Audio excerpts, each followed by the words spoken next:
यता चाहिँ हेर्न सक्नुहुन्छ घरको मतलब अगाडिको चाहिँ जुन छतको अगाडिको चाहिँ काम आज सकेँ, तर माथिको फिनिसिङ अलिकति राम्रो भएन होइन। मतलब एक समानले गर्नुपर्थ्यो, एकदम बिचमा छेउछाउमा होइन, त्यो बिट एकदम बेकार भयो, राम्रो भएन।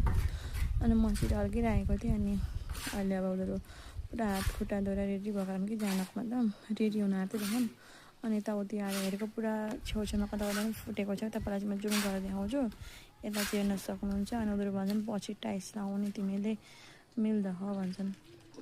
फर्स्टमै मिलाउनु पर्छ नि त, पछि टाइल्स लगाउनु भएन नि त होइन। यो अब पछि टाइल्स लगाउँदा यस्तो यस्तो मतलब एक दुई ठाउँमा त्यस्तो चर्केको भिन्दै कुरो कि बहुत ठाउँमा त्यस्तो छोडेर राख्नु। किन फेरि मैले अहिले मसला बनाउन लगाएर फेरि अहिले मतलब कि गरिदियो भन्दैछु। एकदम कस्तो रिस उठ्छ नि, मैले हेरेन भने केही न केही खराब गरिदियो। माथिको नि फिनिसिङ होइन, पुरा बिट एक समानको हुनु पर्थ्यो। एक समानको बिट थियो भने कति राम्रो लाग्थ्यो नि, अहिले छैन, एक समानको बिटै छैन। अनि तपाईँलाई मैले जुम गरेर देखाएँ नि त, त्यो चाहिँ पुरा कता कता बिच बिचमा त्यस्तै भएको छ। बनाउँदै खानु 3-4 ठाउँमा त्यस्तै रहेछ, यता 2 ठाउँमा त्यस्तै रहेछ, राम्रो लाग्दैन नि। उनीहरू भन्छन् कि पछि टाइल्स लगाउने मिल्छ भने। पछिको कुरो होइन नि त, पछि त टाइल्स लाउने भनेर यसो त फिनिसिङ अहिले त्यसले गरेको फिनिसिङमा जुन काम गरेर अहिले खराब गर्न सक्दैन नि त, राम्रो होइन नि त। मतलब फिनिसिङ नै राम्रो भएन भने पछि टाइल्स कसरी लगाउनु भन्नु त, बेकार टेक्का हुँदैन टाइल्स पनि भन्नु त। एक समान हुँदाखेरि टाइल्स पनि लगाउनु सजिलो हुन्छ। यता चाहिँ हेर्न सक्नुहुन्छ, म जुम गरेर देखाउँछु। बिचबिचमा मजाले फुटेको छ। यो खुट्टा पनि मतलब कि चिलाइदिनु भनेको, मजाले राम्रोसँगले लिपिदिनु भनेको, त्यसरी गरेकै छैन भनौँ न। एकदम मतलब के भन्नु अहिले टाइम पनि भर्खरै 1:30 पनि बजेको छैन, 1:15 भयो अन्ली। अनि अझ चाहिँ काम सकिन आँटेको, आज सक्छ हेर्नु न। फिनिसिङै मन परेन मलाई, एकदम राम्रै लागेन। अनि अब माथिको चाहिँ खोइ के गर्नु थाहा छैन। तल चाहिँ म लगाउँदैछु, फेरि यता हेर्न सक्नुहुन्छ गर्दैछन्।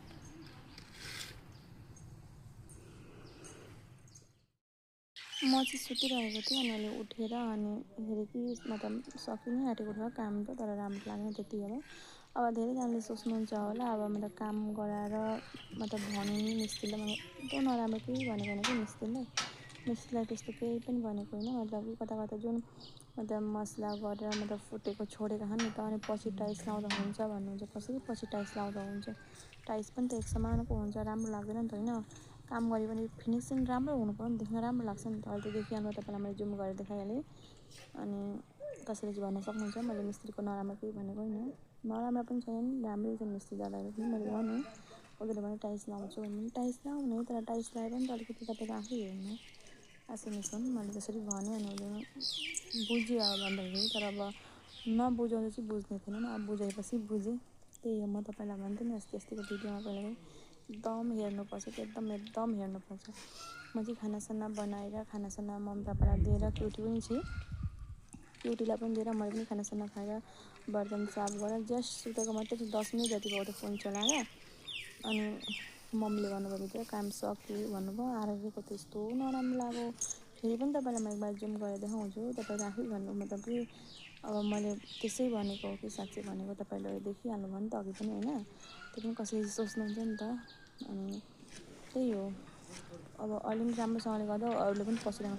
अब अहिले त बिगारेर जान्छ नि, फेरि पछि टाइल्स लगाउनु भिन्दै आउँछन् होइन।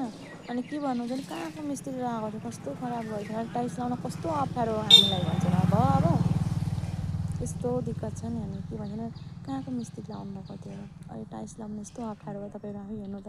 एक समानले कति पनि छैन, के भएको यो भन्छन्। अब के भन्नु त। त्यही भएर मैले चाहिँ कता कता मतलब त्यस्तो भएको थियो, त्यहाँ मसलाहरू फेरि बनाउन लगाएर गर्न लाउँदैछु। माथिको पनि अलिकति फिनिसिङ राम्रो, यता चाहिँ हेर्न सक्नुहुन्छ। अब माथिको पनि काम एक्लै बेलले भएको धेरै राम्रो हुन्थ्यो, एक्लै बेलले चाहिँ छैन।